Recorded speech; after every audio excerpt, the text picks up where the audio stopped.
बड़े बुजुर्गों की प्रेरणा है, नौजवानों की आशा है, भारत विकसित करना है, कुछ नया कर दिखाना है। सुनो सुनो सब देशवासियों, मैं एक ITI का दीप हूँ, मुझे घर घर जाना है, घर घर में उजियाला लाना है। सुनो सुनो सब देशवासियों, मैं एक ITI का दीप हूँ, मुझे हर घर जाना है, घर घर उजियाला लाना है। मित्रों, मेरी कविता सपना 2020 विजन 2020 अब्दुल कलाम जी का यह सपना था कि 2020 साल में हमारा देश आँख उठा के नहीं, आँख झुका के नहीं, लेकिन आँखों में आँख करके बात कर सकता है। अब्दुल कलाम जी ने कहा था 2020 साल में मेरा देश इतनी ऊंचाई पे उठ चुका होगा कि सारी दुनिया के लोग हमारे देश की ओर बहुत आदर से देखते होंगे। फिलहाल अब्दुल कलाम जी तो नहीं रहे, लेकिन बहुत कुछ छोड़ गए हैं वो हमें करने के लिए, और हम वो सब कर रहे हैं। आज फिर से एक बार मेरे नए वीडियो में आप सभी का स्वागत मैं करता हूँ। एम्प्लॉयबिलिटी स्किल रोजगारक्षम कौशल्य में ये हमारा नया वीडियो है क्वेश्चन बैंक पे। निमी ने जो क्वेश्चन बैंक दिया है वो क्वेश्चन बैंक हम सॉल्व कर रहे हैं। मित्रों, मैं किरण प्रकाश झरकर, लेखक, संशोधक और शिल्प निदेशक, शासकीय औद्योगिक प्रशिक्षण संस्था वाशी, जिला उस्मानाबाद, और ये उस्मानाबाद जिला महाराष्ट्र स्टेट में आता है। आप मेरे चैनल को सब्सक्राइब कीजिएगा, लाइक कीजिएगा और अपने मित्रों को मेरी वीडियोज ज़रूर शेयर कीजिएगा। अगर आपको मेरी छोटी छोटी इंटरेस्टिंग वीडियो देखनी है तो आप टिकटॉक पे भी मुझे फॉलो कर सकते हैं। टिकटॉक का मेरा अकाउंट नेम है किरण_झरकर। और अगर आपको कोई दिक्कत है, कोई प्रॉब्लम है, कोई सवाल पूछना है तो आप मुझे व्हाट्सएप पे टेक्स्ट मैसेज भेज सकते हैं। मेरा व्हाट्सएप का नंबर है 9405454787। चलो तो हम आज का वीडियो शुरू करते हैं। आज का ये जो वीडियो है ये सेमेस्टर 1 और कम्युनिकेशन स्किल का क्वेश्चन बैंक है। निमी ने जो क्वेश्चन बैंक दिया है ITI के एग्ज़ाम के लिए, वो क्वेश्चन बैंक हम आज सॉल्व करने जा रहे हैं। कम्युनिकेशन स्किल हालांकि बहुत बड़ा पार्ट है। प्रशिक्षणार्थी जब इंडस्ट्री में नौकरी पाते हैं तो उनको कम्युनिकेशन कैसे करना चाहिए, एक दूसरे से कैसे संवाद करना चाहिए, संभाषण कैसे करना चाहिए, ये हालांकि कम्युनिकेशन स्किल बताता है। आज का पहला सवाल है काइज़न मीन्स। काइज़न नाम का एक बहुत बड़ा संकल्पना है, तो काइज़न का अर्थ क्या होता है, ये क्वेश्चन क्रमांक 1 में पूछा गया है। A self discipline, B preventive maintenance, C sorting out और D कंटिन्यूस इम्प्रूवमेंट। काइज़न का मतलब है कंटिन्यूस इम्प्रूवमेंट। इसका आंसर है D। कंटिन्यूस इम्प्रूवमेंट मतलब बढ़ते जाओ, आगे बढ़ते जाओ, इम्प्रूवमेंट करते जाओ, प्रगति करते जाओ। Question number 2, choose the correct context of the given expression in group discussion. Excuse me, I would ...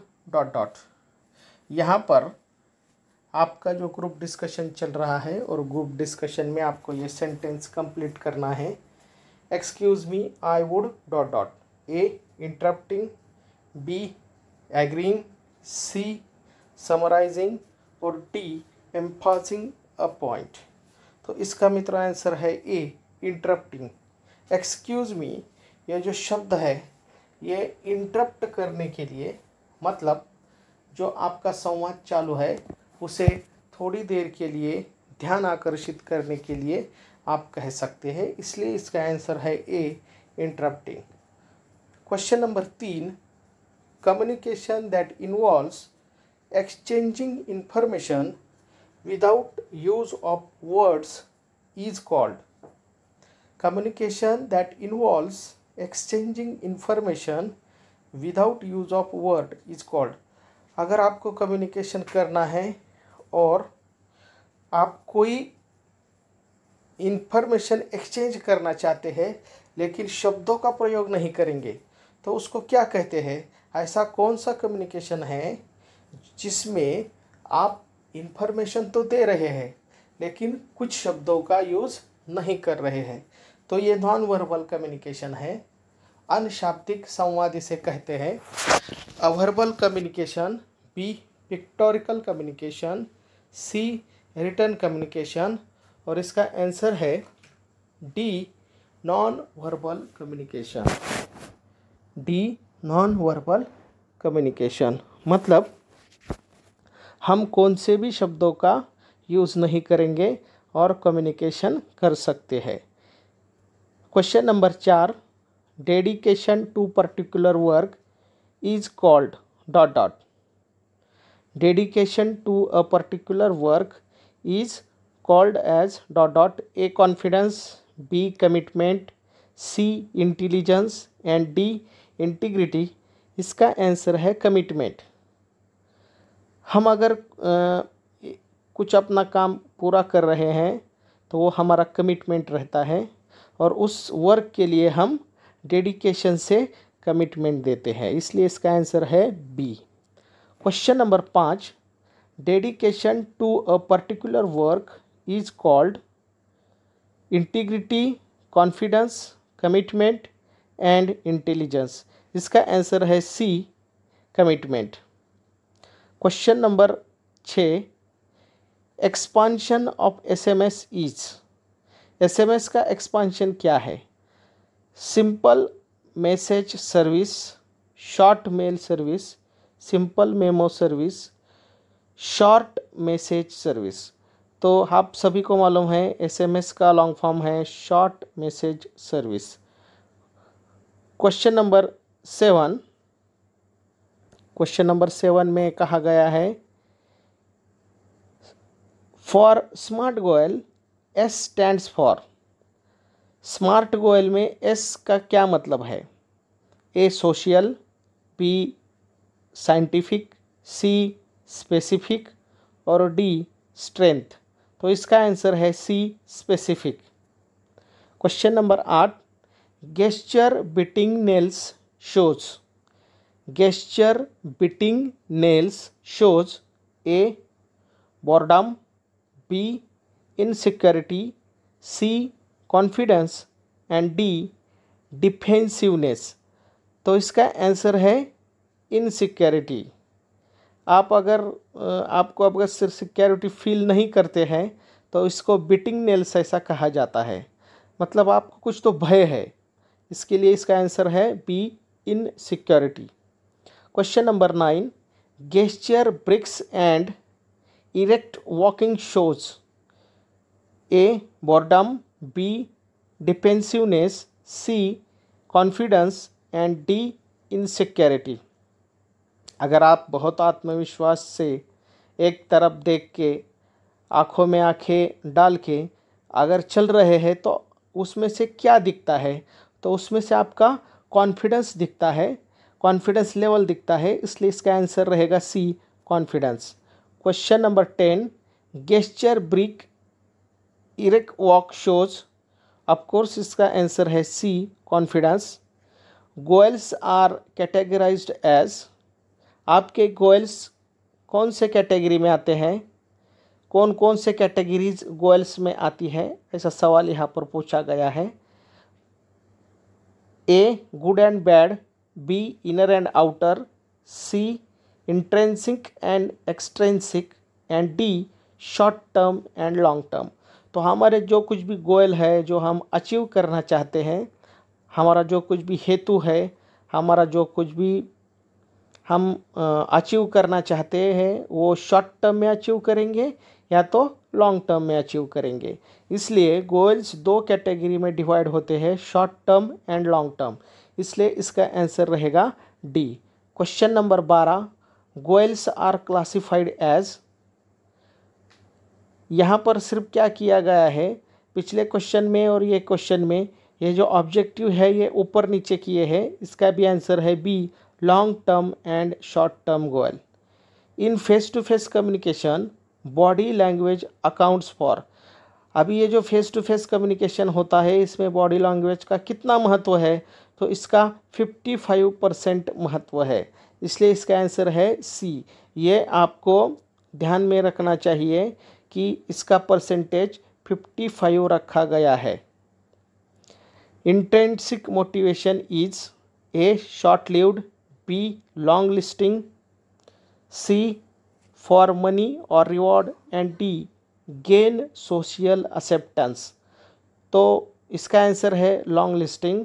आपका इंसेंट्रिक मोटिवेशन है, आपका कुछ तो बड़ा आत्मविश्वास है, आप कुछ तो बड़े मोटिवेशंस आपके जो रहेंगे वो लॉन्ग लिस्टिंग में आएंगे। इसलिए इसका आंसर है बी। क्वेश्चन 15,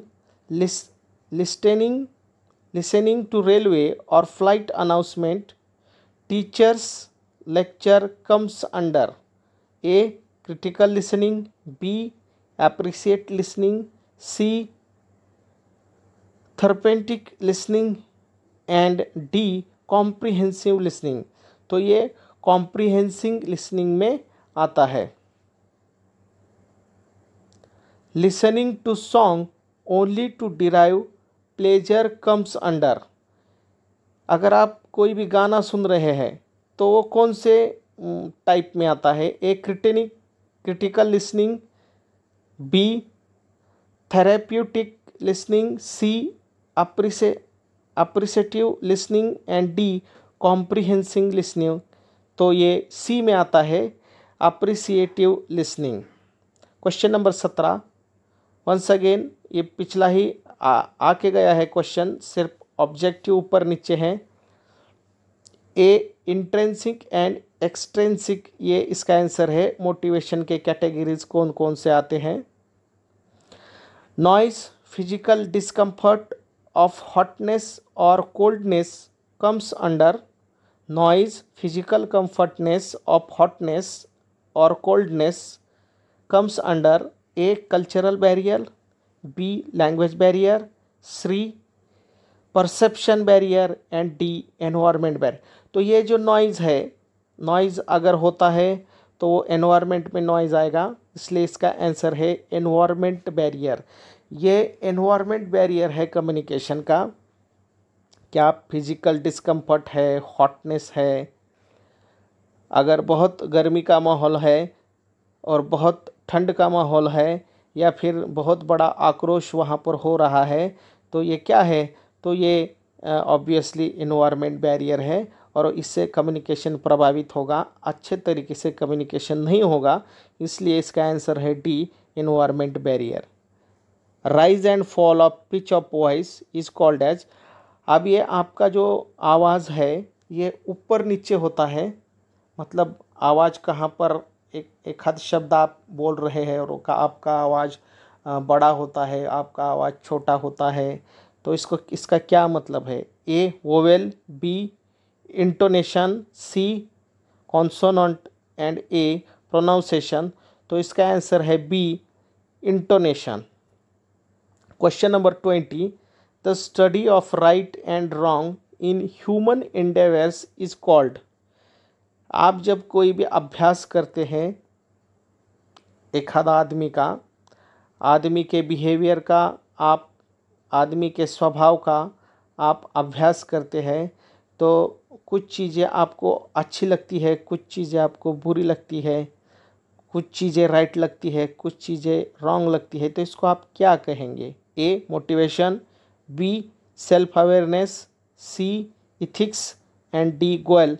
तो इसका आंसर है सी, इथिक्स। आपकी कुछ तो मूल तत्वें होती है, इसलिए इसका आंसर क्या आएगा? तो सी आएगा इसका answer. Question number 21, what is drawback of role playing? Role playing का ड्रॉबैक क्या है? A, built confidence, B, develop listening skill, C, doesn't provide real situation, D, develop creative problem solving. इसका answer आएगा don't provide real situation. Question number 22, what should come next after selecting the solution in problem solving process? What should come next after selecting the solution in problem solving process? अगर आपको कोई भी problem solve करना है तो selecting solution के बाद क्या आएगा? मतलब एक आपके पास कोई प्रॉब्लम है कम्युनिकेशन में, तो वो प्रॉब्लम आप कैसे सॉल्व करोगे? A, look for alternate, B, root cause analysis, C, identify the problem and D, implement the solution. तो इसका आंसर है इम्प्लीमेंट द सॉल्यूशन। आपका जो कुछ भी सॉल्यूशन है वो सॉल्यूशन आप इम्प्लीमेंट करेंगे, उस पर अमल करेंगे और आपका कम्युनिकेशन आप इफेक्टिव बनाएंगे। Question number 23, which factor helps to motivate people? लोगों को आत्मनिर्भरता से आगे जाने के लिए कौन सा फैक्टर है नीचे दिया हुआ जो मदद करेगा? A, lack of focus, B, lack of confidence, C, lack of direction and D, lack of nervousness.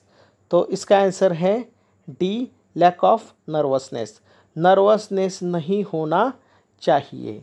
अगर नर्वसनेस नहीं होगा, आप फुल ऑफ कॉन्फिडेंस होगे, तो आपका संवाद बहुत अच्छा होगा लोगों की ओर। Question number 24, which one is 3P of public speaking? अगर आपको पब्लिक में कोई स्पीच देना है, पब्लिक में कोई भाषण देना है, तो वो कौन से 3Ps है, कौन से 3 पॉइंट्स है जो P से रिलेटेड है? A, process, present, practice, B, prepare, practice, perform, C, publish, pleasant, perfect and D, perfection, performance and painstaking. तो इसका आंसर है B, prepare, practice and perform. पहले आपको प्रिपरेशन करना चाहिए, तैयारी करनी चाहिए, बाद में आपको प्रैक्टिस करनी चाहिए और उसके बाद में आपको स्टेज पे जाके परफॉर्म करना चाहिए। यहाँ पर गलती से डी को रेड हो गया है, लेकिन इसका आंसर है B, prepare, practice and perform. तैयारी, प्रैक्टिस और आपको जाके परफॉर्म करना है। Question number 25, which one is a do's for interview etiquette? Interview को जाने के लिए, अच्छे तरीके से इंटरव्यू देने के लिए कौन सा डूज है? मतलब आपको क्या करना है? A, nervousness, B, informal dress, C, calm approach and D, excessive gesture. तो इसका आंसर है सी, काल्म अप्रोच। आपका अप्रोच कैसा रहना चाहिए? शांत रहना चाहिए। इंटरव्यू में आप कोई गड़बड़ नहीं करनी चाहिए। Question number 26, which one is don't in interview etiquette? Which one is don't in interview etiquette? Interview में जाने के बाद आपको ये चीज़ें नहीं करनी है। कौन सी चीज़ें नहीं करनी है? ए, बी कॉन्फिडेंट, कॉन्फिडेंट तो आपको होना चाहिए, इसलिए ये डोंट में नहीं आएगा। बी, ड्रेस अप्रोप्रिएटली, आपको अच्छा पहराव परिधान करना चाहिए, इसलिए ये भी डू में आएगा, डोंट में नहीं आएगा। सी, प्रॉपर आई कांटेक्ट, आपको प्रॉपर आई कांटेक्ट रखना चाहिए, आँखों में आंखें डाल के आपको बात करनी चाहिए, इसके लिए ये डोंट में नहीं आएगा। तो ऑब्वियसली जो रहने वाला है वो है D, lie about your ability to get job. आपको वो जॉब मिलने के लिए आपको झूठ नहीं बोलना चाहिए। लाई अबाउट एबिलिटीज़, आप में जो कुछ भी योग्यता है उस योग्यता के बारे में आपको झूठ नहीं बोलना चाहिए, ये डोंट में आएगा। Lie about your abilities to get job, job में आपको काम या आपको जॉब या आपको नौकरी मिलने के लिए अगर आप झूठ बोलेंगे, आप क्या कर सकते हैं, आपकी एबिलिटी क्या है, इसके बारे में अगर आप झूठ बोलेंगे तो ये नहीं चलेगा, ये डोंट में आएगा। इसका आंसर है डी। ये बहुत इम्पॉर्टेंट क्वेश्चन है, ये क्वेश्चन एग्ज़ाम में आ सकता है। Which one is a barrier to speaking? बोलने में कौन सी चीज़ें अड़थड़ा पैदा कर सकती है, बैरियर हो सकती है? A poor listening, B lack of time, C nervousness and D reluctant to read. तो इसका आंसर है नर्वसनेस। अगर आप नर्वस है तो आप अच्छे तरीके से नहीं बोल पाते, अच्छे तरीके से कम्युनिकेशन नहीं कर पाते, इसलिए इसका आंसर है C nervousness. Which one is don't which one is do's in interview etiquette? ये पिछला ही क्वेश्चन है, एक बार आके गया है। इसका आंसर है C be confident. Question number 29, which one is good communication? A message is clear and direct, B message is ambiguous, C sender attacks receiver and D receiver doesn't listen to sender. अगर आपको अच्छा communication करना है तो आपका message एकदम clear चाहिए और आपका मैसेज डायरेक्ट चाहिए। अगर आप घुमा फिरा के बात करेंगे, अगर आप अस्पष्ट बात करेंगे, आपका मैसेज अगर क्लियर नहीं है और आपका मैसेज अगर डायरेक्ट नहीं है तो वो बैड कम्युनिकेशन में चला जाएगा। इसलिए गुड कम्युनिकेशन का मतलब है आपका जो कुछ भी मैसेज है, आपका जो कुछ भी संदेश है वो एकदम स्पष्ट है, वो एकदम सटीक है। इसलिए आपका आंसर ए होगा। Question number 30, which one is an email etiquette? Email का इटिक्वेट क्या है? अच्छा ईमेल का ऑब्जेक्टिव क्या है? ए कीप ईमेल शॉर्ट, आप ईमेल कैसा रखना चाहिए? छोटा रखना चाहिए। B send viruses infect mail, आपको वायरस भेजना, ये तो आप हालांकि नहीं करेंगे, सभी जानते हैं। सी फॉरवर्ड फॉल्स मैसेजेस, गलत मैसेजेस आप फॉरवर्ड कर रहे हैं, ये भी हालांकि आप नहीं करेंगे। और डी यूज़ ऑल कैप्स और स्मॉल लेटर्स इन ईमेल, सभी जगह कहीं जगह पे आप कैप्स लॉक लगा रहे हैं, कहीं जगह पे स्मॉल लेटर लगा रहे हैं ईमेल में, तो ये भी आप नहीं करेंगे तो आपका अच्छा ईमेल होगा। इसलिए आप ईमेल को शॉर्ट रखेंगे और सटीक रखेंगे, इसलिए इसका आंसर ए आएगा। Question number 31, which one is considered to be a good communication? Which one is considered to be good communication? अच्छे कम्युनिकेशन के लिए क्या चाहिए? A message ambiguous, B sender is positive towards receiver, C receiver doesn't listen to sender and D sender attacks receiver. अभी C और D तो ये बहुत ही गलत है, ये तो नहीं आएगा और ए भी नहीं आएगा। इसके लिए इसका आंसर है B sender is positive towards receiver. Sender को हमेशा अपने रिसीवर के बारे में पॉजिटिव रहना चाहिए, अच्छे तरीके से उसकी सोच रहनी चाहिए। जो कुछ भी कम्युनिकेशन में मैसेज भेज रहा है उसको मैसेज लेने वाले की तरफ अच्छे तरीके से सोच लेना चाहिए। इसलिए इसका आंसर है B sender is positive towards a receiver. Question number 32, which one is considered to be a poor communication? Message ambiguous, ये इसका आंसर है। कम्युनिकेशन पुअर कम्युनिकेशन, बहुत दुबला पतला कम्युनिकेशन अगर आपका हो रहा है, बहुत ही पुअर है, तो उसके लिए क्या कारण है? तो उसका कारण है message is ambiguous, message is clear and direct, receiver is open to listen, sender is positive towards receiver. B C और डी ये अच्छे कम्युनिकेशन के लक्षण हैं, और अगर कम्युनिकेशन ठीक से नहीं हो रहा तो उसका कारण है मैसेज इज़ एम्बिजियस। एम्बिजियस का मतलब है वो मैसेज में से बहुत सारे अर्थ निकल रहे हैं, कौन सा अर्थ है ये समझ में नहीं आता। Question number 33, which one is not benefit of oral communication? Oral यानी कि शाब्दिक संवाद का कौन सा यहाँ पर फ़ायदा नहीं है, बेनिफिट नहीं है। It is quick, it is for record, it is direct, feedback is immediate. तो इसका आंसर है B, it is record. Which one is not a benefit of oral communication. नीचे जो 4 दिए हैं उसमें से कौन सा बेनिफिट शाब्दिक संभाषण का नहीं है। हम संभाषण करते समय शब्द यूज़ कर रहे हैं और ऐसी कौन सी चीज़ है जो यहाँ पर फ़ायदे में नहीं आती। तो इट इज़ फॉर रिकॉर्ड, ये यहाँ पर नहीं आता। क्वेश्चन मित्रों, यहाँ पर आज हमने कम्युनिकेशन स्किल पे सब क्वेश्चंस देखे। अगर आपको मेरा ये वीडियो अच्छा लगता है तो आप मेरा किरण झरकर ये चैनल ज़रूर सब्सक्राइब कीजिएगा, अपने मित्रों को बताइएगा, उनको शेयर कीजिएगा और इस वीडियो को लाइक करना मत भूलिएगा।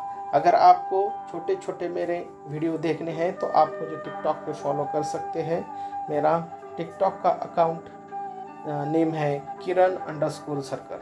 आपको कुछ शंका है, आपके मन में कोई दुविधावस्था है तो आप मुझे लिखित में मैसेज भी कर सकते हैं और मेरा व्हाट्सएप नंबर है 9405547687। आज के वीडियो के लिए मित्रों इतना ही, बस। धन्यवाद।